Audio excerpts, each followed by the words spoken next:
Hello students. आज की कक्षा में हम बात करेंगे समविच्छेद बिंदु यानी ब्रेक इवन पॉइंट की। ब्रेक इवन पॉइंट क्या होता है, समविच्छेद बिंदु का अर्थ क्या होता है, उसके क्या उपयोग होते हैं, इन सब के बारे में मैं आज आपको बताना चाहूँगी। समविच्छेद बिंदु से तात्पर्य विक्रय के उस स्तर से है जहाँ पर अंशदान की राशि स्थायी ऊपरी व्ययों के ठीक बराबर होती है। दूसरे शब्दों में, विक्रय में से सीमांत लागत कम करने के पश्चात जो शेष राशि बचती है या जो अंशदान बचता है उससे संस्था के केवल स्थायी व्यय ही पूरे हो पाते हैं। लाभ अथवा हानि कुछ भी नहीं होती। यह विक्रय की मात्रा का वह स्तर है जिससे संस्था को ना तो शुद्ध लाभ ही होता है और ना ही शुद्ध हानि। इस मात्रा से अधिक विक्रय करने पर संस्था को लाभ होता है और कम विक्रय करने पर हानि होती है। चार्ल्स टी हॉर्नग्रेन ने इसकी जो परिभाषा दी है वो इस प्रकार है। समविच्छेद बिंदु क्रियाशीलता का वह बिंदु है जहाँ कुल आगम और कुल व्यय बराबर हो। वह शून्य लाभों और शून्य हानि का बिंदु दर्शाता है।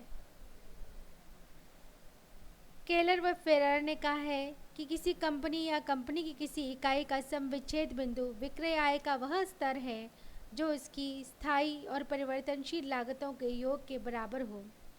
प्रत्येक निर्माता तथा व्यवसायी को अपनी संस्था के समविच्छेद बिंदुओं का ज्ञान होना आवश्यक है जिससे वह विक्रय मात्रा को उस स्तर पर अधिक रख कर लाभ अर्जित कर सके। विक्रय की मात्रा इस बिंदु से कितनी अधिक रखी जाए यह संस्था की उत्पादन क्षमता एवं बाजार की स्थिति पर निर्भर करता है। इसके बाद हम बात करेंगे समविच्छेद विश्लेषण की। समविच्छेद विश्लेषण ऐसे कार्य के स्तर के निर्धारण की तकनीक से संबंधित है जिस पर कुल आगम कुल लागतों के बराबर होगा।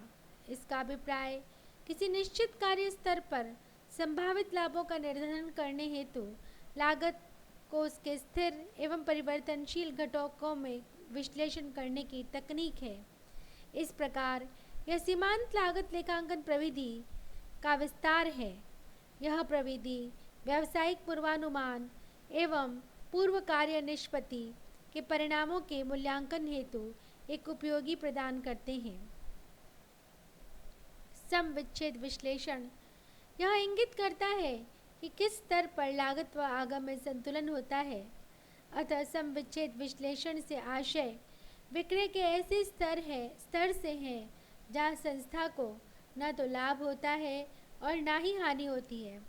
समविच्छेद विश्लेषण का अर्थ समझने के लिए हमें इन बिंदुओं को समझना आवश्यक है। अंशदान, लाभ मात्रा अनुपात, समविच्छेद बिंदु और सुरक्षा सीमा। अंशदान किसे कहते हैं? अंशदान को कहते हैं हम कंट्रीब्यूशन। कुल विक्रय और विक्रय की सीमांत लागत का अंतर ही अंशदान, कंट्रीब्यूशन, सकल लाभ या ग्रॉस मार्जिन कहलाता है। समस्त उत्पादन के अंशदान को फंड कहते हैं। इस प्रकार अंशदान स्थायी लागत तथा लाभ या हानि के बराबर होता है। सीमांत लागत के अंतर्गत मात्र प्रत्यक्ष व्यय तथा परिवर्तनशील ऊपरी व्यय ही सम्मिलित किए जाते हैं, जबकि स्थायी व्ययों को इसमें सम्मिलित नहीं किया जाता है। अंशदान ज्ञात करने का सूत्र इस प्रकार है। अंशदान इक्वल्स टू विक्रय मूल्य माइनस परिवर्तनशील लागत। Contribution is equal to selling price minus variable cost. कुल अंशदान में से स्थायी ऊपरी व्यय घटाने के पश्चात जो शेष रहता है वह शुद्ध लाभ की राशि होती है। दूसरे शब्दों में हम कह सकते हैं स्थायी ऊपरी व्ययों द्वारा अवशोषित अंशदान के पश्चात जो शेष बच जाता है वह शुद्ध लाभ कहलाता है। Sales minus variable cost is equal to fixed overhead plus profit. Sales is equal to S, variable cost is V, fixed overheads F और profit P. S minus V equals to F plus P. सीमांत लागत प्रविधि के अंतर्गत प्रत्येक उत्पादन से संबंधित अंशदान ज्ञात करना बहुत ही महत्वपूर्ण होता है, क्योंकि इसके माध्यम से लाभ प्रयोजना निर्माण सरल हो जाता है। प्रबंधकों द्वारा किसी वस्तु विशेष का उत्पादन चालू रखने अथवा बंद करने से संबंधित तथा अन्य किसी प्रकार के निर्णय उस वस्तु के अंशदान पर ही निर्भर करते हैं। यदि अ वस्तु का अंशदान की राशि ब वस्तु के अंशदान से अधिक हो तो अ वस्तु का अधिक उत्पादन किया जाएगा तथा ब वस्तु का निर्माण बंद कर दिया जाएगा, बशर्ते कि बाजार में अ वस्तु की मांग लोचदार हो।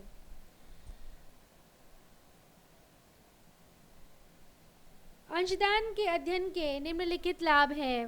निम्नांकित लाभ है: नए आदर्शों की स्वीकृति अथवा अस्वीकृति संबंधी निर्णय में अंशदान का ज्ञान सहायक सिद्ध होता है।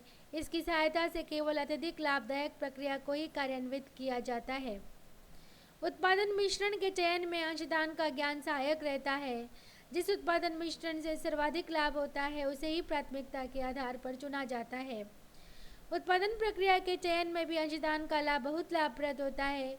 जिस प्रक्रिया द्वारा अत्यधिक अंशदान उपलब्ध होता है उसे ही कार्यान्वित किया जाना उचित रहता है। अब हम बात करेंगे लाभ मात्रा अनुपात की। अंशदान अनुपात किसी निर्मित वस्तु अथवा उत्पादन केंद्र की लाभकारिता का माप है।